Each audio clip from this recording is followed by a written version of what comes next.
Another exciting day of playoff baseball, October baseball finally, with yesterday being October 1st. A little bit of a rundown of what happened yesterday in the wild card round. The New York Yankees beat the Boston Red Sox 4-3 to even up that series 1-1. Now, I do think I said that the Yankees beat the Red Sox in game 1 yesterday. I meant the Red Sox beat the Yankees. That is why we have a game 3, and that series is tied 1-1 for a winner-go-home matchup here today on Thursday. The San Diego Padres beat the Chicago Cubs 3-0, even up the series 1-1.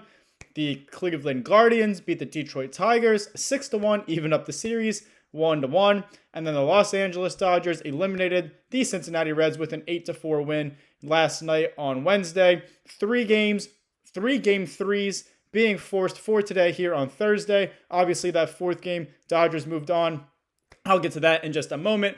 Welcome into Phillies Daily, everybody. I'm your host, Mike Henley. Make sure you guys subscribe for more Phillies content right here on Phillies Daily. Now into the Dodgers-Reds matchup. Obviously, the Dodgers did win Game 1 10-5 on Tuesday night to kick off that wild card round. Then the Reds in Game 2 here yesterday on Wednesday night. They took an early 2-0 lead in an elimination game in the first inning during Game 2. Dodgers then chipped away. They scored 1 run in the third inning and then 2 runs to take the lead in the fourth inning. Took a 3-2 lead there in the fourth. The Reds did have opportunities to kind of almost not necessarily bury the Dodgers, but get back into the lead and win that ball game to force a game 3. Specifically in the sixth inning, they had bases loaded with no outs there in the sixth inning, and they did not score in that situation. Not even 1 run with no outs. 90 feet away, 1 runner there to score. Usually a lot of different things can happen. Sac fly, a hard enough hit, ground ball past the infield, whatever, a base hit, home run, whatever kind of thing there can score that run so many different ways, especially with no outs. You really have 2-3 chances.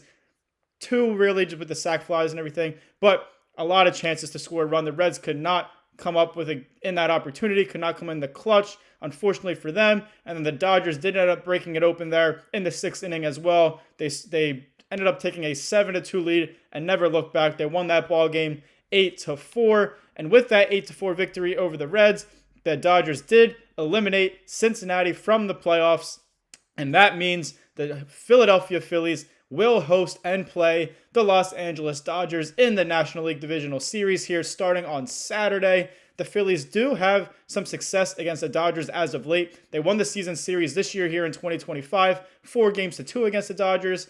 And then they also were 5-1 against the Dodgers last year in 2024 in that season series. So quick math, 9-3 Phillies advantage in these last 2 years against the Dodgers in the regular season. Now, obviously, the playoffs is a completely different animal. The Dodgers are coming off a World Series victory last year over the Yankees. They're defending their championship. Phillies, one of the best teams. They really probably have the best odds, I believe, here to win the World Series.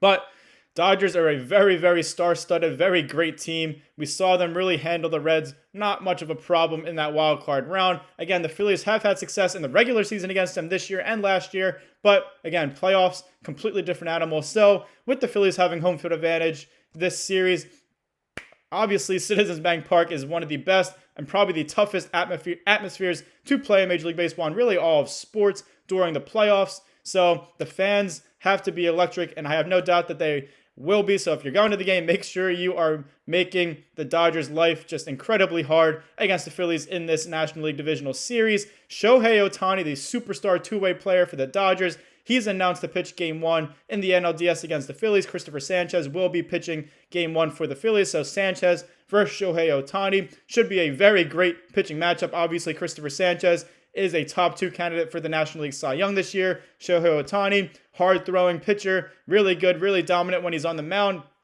In fact, he threw 5 no-hit shutout innings against the Phillies a few weeks ago in one of those regular season games. I believe that game the Phillies did come back and win once they lifted Shohei Ohtani from the game, but still, he dominated the Phillies the last time they faced him a couple weeks ago. I believe it was September 16th. So, going to have to step up and get some damage done on Shohei Ohtani, or else Game 1 could be a little bit of a trouble for the Phillies. Christopher Sanchez has to be pitching his best. I have no doubt that he will. He's been incredible all year, incredible last year as well. So time is not set yet. That's dependent on the Yankees and the Red Sox series here in the wild card that wraps up today in that wild card round. If the Yankees beat the Red Sox and move on, the Phillies will play Saturday at 6:38 at Citizens Bank Park in Game 1 against the Los Angeles Dodgers. If the Red Sox end up beating the Yankees today, then the Phillies will host the Dodgers and play them in Game 1 at Citizens Bank Park at 6:08. So regardless, the Phillies will be playing in the 6 o'clock hour. Just depends if it's 6:08 or 6:38 against the Dodgers on Saturday. So be ready and stay tuned for that Yankees-Red Sox series to know exactly when the Phillies will be playing Game 1 of the NLDS. Speaking of the playoffs, speaking of what the Phillies need to do, Kyle Schwarber, he was a guest on the Pat McAfee show yesterday. He had a great quote about the Phillies' approach and his approach for the playoffs. Quote, Kyle Schwarber said, "What we're trying to do, don't look like a ding-dong at the plate, hit ding-dongs, but don't be a ding-dong." Kyle Schwarber hit a lot of ding-dongs here in 2025 for the Phillies. He led the National League with 56 home runs here this year. He also has 21 career playoff home runs, which is the second most in Major League Baseball among active players. The Houston Astros' Jose Altuve is the only active player with more home runs than Kyle Schwarber with 27. Kyle Schwarber had 21. The most playoff home runs in history is Manny Ramirez with 29. So Kyle Schwarber has been just really a threat in the playoffs. Overall, too, we've seen it in the regular season. He's got incredible power. He draws walks. He gets on base. He gets other base hits as well. He is just an incredible asset, incredible weapon for any team, especially in the playoffs. So he doesn't want to be a ding-dong. He doesn't want his teammates to be a ding-dong, but they want to be hitting ding-dongs for sure. And they definitely did look like a ding-dong last year in the NLDS when they were eliminated by the New York Mets in 4 games last year in the playoffs. The Phillies had a team-wide 186 batting average last year in that 4-game NLDS elimination at the hands of the New York Mets. The only players in the Phillies lineup who did well were Nick Castellanos had a 412 batting average last year in those 4 games in 17 at-bats. Cody Clemens, no longer on the team. He had a 400 batting average, but just in 5 at-bats. And then Bryce Harper, what else would you expect from him? He had a 333 batting average and 12 at-bats in that series. No one else hit over 250, and they were just chasing way too many pitches, too many strikeouts, too many poor at-bats. They look like ding-dongs. They can't be ding-dongs this year. Kyle Schwarber said it best. So look for the Phillies to get started on the right track here Saturday when they're opening up this NLDS in 2025 against a very good Dodgers team, but in front of a great crowd, sellout crowd at Citizens Bank Park to kick off Red October. And the Phillies are hoping that yesterday will help them in that sense, really. They had a tune-up game, an inter-squad game yesterday at Citizens Bank Park in front of more than 31,000 fans. It was open to the public. Now, Rob Thompson was saying last year they wanted to do something like that. They weren't able to put it together in time, so they kind of just had a closed-door scrimmage before the playoffs. Obviously, not the same, not really playing in that kind of atmosphere like a game actually is in front of that many fans. Over 31,000 fans at Citizens Bank Park yesterday on Wednesday in that inter-squad game. Aaron Nola and Jesus Luzardo were the starting pitchers for each of those Phillies teams yesterday at Citizens Bank Park. Each of them tossed 3 scoreless innings, so both of them looked good. Getting ready for the playoffs. Obviously, we don't really know the starting rotation. Aaron Nola, who knows if he's going to be one of these pitchers in the starting rotation for the NLDS. If they move on, then yes, he will be in the starting rotation in the series following. But usually it's a 3-man rotation in NLDS with it being a best-of-5 series. So a lot of it, obviously, Christopher Sanchez is in there, Ranger Suarez most likely, and then it's between Jesus Luzardo and Aaron Nola. But each of them looked good yesterday, tossing those 3 scoreless innings in the inter-squad game. Also worth mentioning Bryce Harper.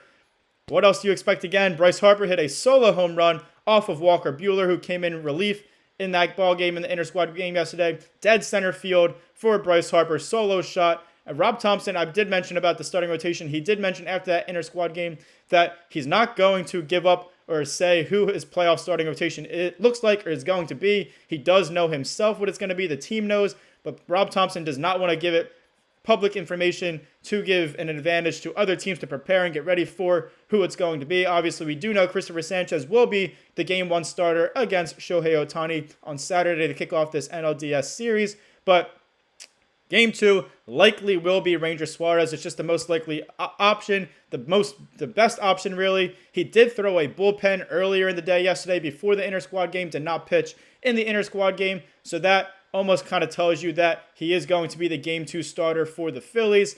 So most likely will be Christopher Sanchez and then Ranger Suarez, and then we'll see if it's going to be Aaron Nola or Jesus Luzardo. Again, both of them tossing 3 scoreless innings in the inter-squad game yesterday. Phillies, can't wait for Saturday. Can't come soon enough. We know the matchup now. We almost know the time. We know the time frame that they're going to be playing in, just dependent on the games today.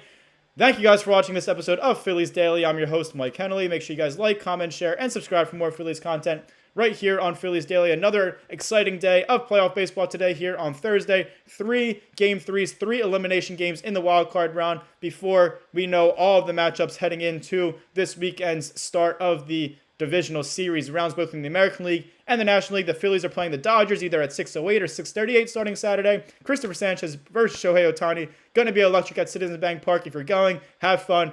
It's exciting. Red October is right here. Couple days away. We just got to get through today and tomorrow, and then it is here. Again, thank you guys again for watching, and as always, go Phils.